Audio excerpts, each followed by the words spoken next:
So Bismillahirrahmanirrahim. Assalamualaikum students. We have discussed about the human excretory system and have discussed the structure and the function of the kidneys. Now we will discuss about the rest of the part of the human excretory system, that are ureter, urinary bladder and finally the urethra. Okay? So the first part, that is ureter. It is the narrow, thick-walled muscular passage or tube that arises from the hilus of kidney. ठीक है, हमने कल ही बात discuss की थी कि renal pelvis की जो एंट्रेंस होती है उसको हाइलम या हाइलस कहते हैं, और वहां से आपके पास एक ऐसे ट्यूब लाइक स्ट्रक्चर अराइज होता है फ्रॉम बोथ किडनीज, तो इसको आप यूरेटर कहेंगे. ठीक है, सो यूरेटर जो होता है ये नैरो होता है, ठीक है, थिक वॉल्ड है इसकी, और इसके अलावा जो है ये मस्कुलर स्ट्रक्चर है, क्योंकि इसकी वजह से जो यूरिन है वो किडनी से पास होकर यूरिनरी ब्लैडर में आता है. ठीक है, देन हमारे पास इसकी लेंथ है, इट इज 25 सेंटीमीटर और 10 इंचेस लॉन्ग, यानी बोथ जो आपके पास है क्या कहते हैं यूरेटर्स, उन दोनों की लेंथ 25 सेंटीमीटर या 10 इंचेस होगी, और डायमीटर जो है इसका वो 3 मिलीमीटर है. ठीक, देन आपके पास आते हैं इसके पार्ट्स बेटा. सो it is divided into 3 parts. कुछ जगहों पे इसको 3 पार्ट्स मेंशन किया हुआ है, कुछ में 2 पार्ट्स भी मेंशन किया हुआ है. सो आप 3 भी लिखें तो भी कोई फर्क नहीं पड़ता. ठीक है, so first is the pelvis part. Pelvis is that part which arises from the kidney. ठीक है, यानी जब वो मेजर केरासिस से यूरिन को गेन करता है तो उस पार्ट को पेल्विस यूरेटर कहते हैं. देन आपके पास एब्डोमिनल पार्ट है, that part in which the ureter extend toward the urinary bladder. ठीक है, यानी एब्डोमेन से जो पार्ट आएगा उसका एक्सटेंड होके उसको आप एब्डोमिनल पार्ट कहेंगे, और फाइनली पेल्विक पार्ट है which is near the urinary bladder, जब जाके वो यूरिनरी ब्लैडर के अंदर ओपन होगा. ठीक है, so the first part is the pelvis part, second आपके पास एब्डोमिनल पार्ट होगा, और थर्ड जब यूरिनरी ब्लैडर में जाके ओपन होने वाला होता है तो that ends is called the pelvic part. ठीक, देन हमारे पास है पेल्विक यूरेट्रिक जंक्शन. ये कौन सी जंक्शन है बेटा, कि जहां से आपके पास रीनल पेल्विस जो है, यानी ये वाला पेल्विस का जो रीजन है ये ज्वाइन करता है अपर एंड ऑफ यूरेटर को. ठीक है, अपर एंड ऑफ यूरेटर आपके पास कौन सा एंड है, पेल्विस का एंड. ठीक है, so abdominal is the middle end the pelvic is the last end of ureter.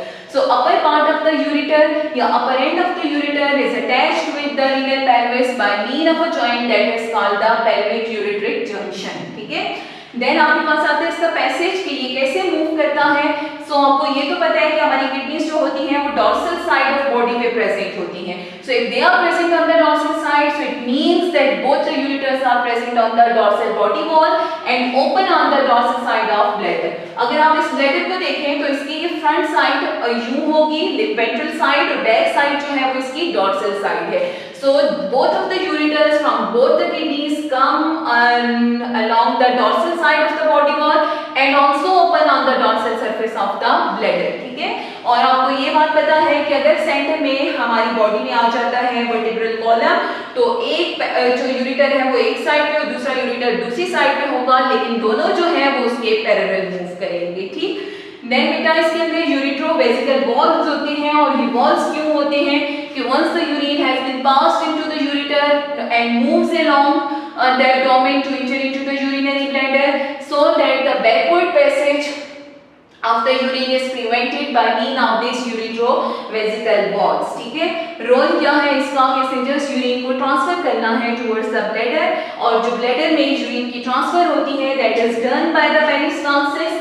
So peristalsis आपको पता है कि मस्कुलर कॉन्ट्रैक्शन की वजह से होती है, और इसमें जो मसल्स प्रेजेंट होती हैं दीज आर स्मूथ मसल्स. ठीक है, अब अगर आप इसके असल में अगर आप इसका क्रॉस सेक्शन देखें, यानी यूं लें आप इसको, तो इसमें इस तरह से 3 लेयर्स होती हैं. ठीक, सो जो आउटर लेयर है इसकी वो फाइब्रस कनेक्टिव टिश्यूज से बनी हुई है, मिडिल लेयर मस्कुलर है.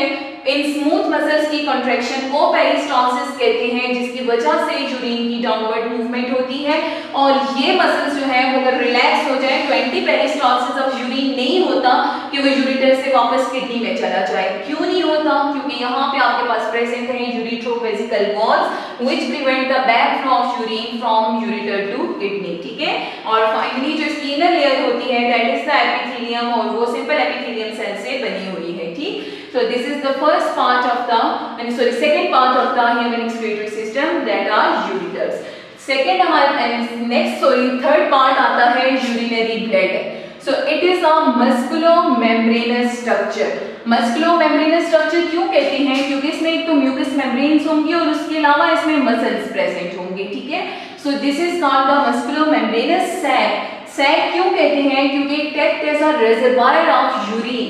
किसने क्या करना है? फ्रॉम बोथ द यूरिटर्स, जो यूरिन आएगा किडनी से वो इसको अपने अंदर सैक में स्टोर कर लेता है until and unless we are in urge of releasing our micturition. Then it is also composed of three layers. Outer layer, that is loose connective tissues, middle smooth muscles and elastic fibers.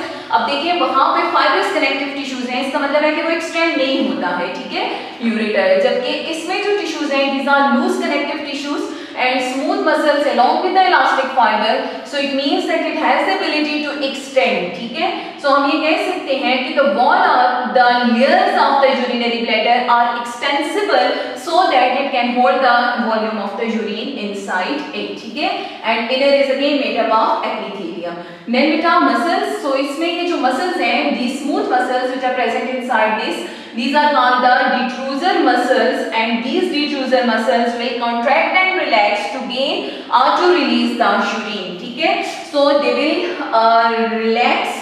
ये कब relax होंगे? जब ये field होगा. ठीक है, मतलब filling जब इसकी हो रही होगी. और कब ये कॉन्ट्रैक्ट होते हैं? जब इसने एम्प्टी होना होता है. ठीक है, सो एम्प्टी के लिए ये कॉन्ट्रैक्ट करेंगे और जब इसकी फिलिंग हो रही है तो दे विल रिलैक्स. ठीक, उसके अलावा आपके पास आती है इसकी location. So it is present in the pelvic region. Pelvic आपको पता है लोअर एब्डोमेन को कहा जाता है.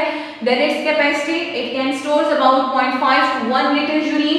लेकिन ये याद रखिएगा कि 0.5 तो हम नॉर्मली स्टोर कर सकते हैं, but holding of 1 litre urine in the urinary bladder में कॉज एब्डोमिनल डिस्कम्फर्ट और यूरिनरी डिस्कम्फर्ट. ठीक है, then we have sphincter muscles which are present in the part neck part of the actually क्या कहते हैं ब्लैडर. अच्छा, हम part miss हो गए थे, पहले ये डिस्कस कर लेते हैं कि इट हैज 4 पार्ट्स. कौन कौन से 4 पार्ट्स हैं? fundus, that is called the base of the bladder, then body, that extended part, apex which is the upper part, and this is aligned with the ligaments. Ligaments आपको पता है कि bladder को अपनी पोजीशन पे fix रखने के लिए होते हैं. And the last lower portion is called the neck, and the neck is surrounded by 2 rings of sphincter muscles which will relax and release the urine. ठीक है, सो आपने ये बात याद रखनी है कि डिट्रोजर मसल्स जो हैं ये कॉन्ट्रैक्ट करेंगे और स्फिंक्टर मसल्स जो हैं ये रिलैक्स करेंगे, तो मिक्चुरेशन या यूरिनेशन का प्रोसेस होगा. ठीक है, सो मिक्चुरेशन किसको कहते हैं? This is the act of emptying the bladder. Now final part of the excretory system, that is urethra. So urethra is a tubular structure emerging from the neck of bladder and opens into the exterior. ठीक है, so this is the urethra.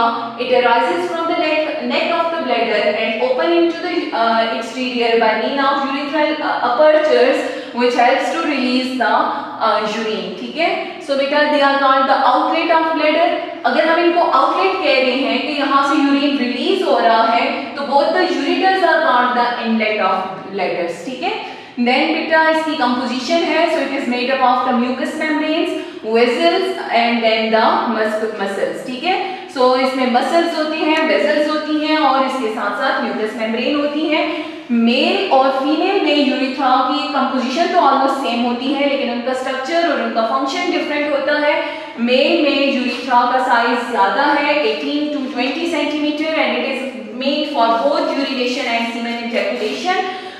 और आपको पता है कि ये external excretory organ से पास होता है और जेनिटल अपर्चर के थ्रू यूरिन को रिमूव कर देता है. तो मेल में हम यूरिथ्रा को यूरिनोजेनिटल कहते हैं, क्योंकि यूरिनो का टर्म होता है यूरिन को रिमूव करने के लिए, और जेनिटल जो है वो रिप्रेजेंट करता है सीमेन की इजैकुलेशन को. So that's why they are called as urinogenital organ और यूरिनोजेनिटल अपर्चर. ठीक है, while in females it is short, 4 cm long, 6 mm wide, और ये होमोजेनियस स्ट्रक्चर है, यानी थ्रू आउट इसकी लेंथ जो है वो 6 diameter 6 millimeter ही रहेगा, but it is only meant for urination and opened by ये exterior में ये open होता है, जैसे ये urinogenital aperture से होता है, तो this is opened by the urethral orifices or urinary aperture in vulva. Vulva is the female external excretory organ in front of vaginal aperture. So that was about the human excretory system.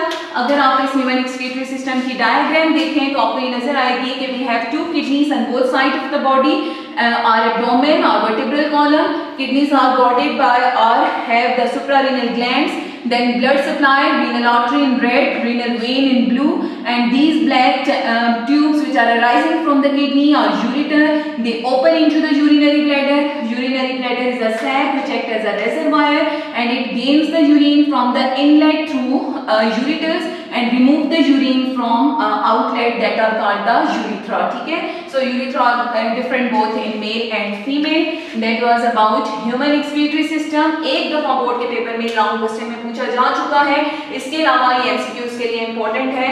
अपना ख्याल रखना. अल्लाह.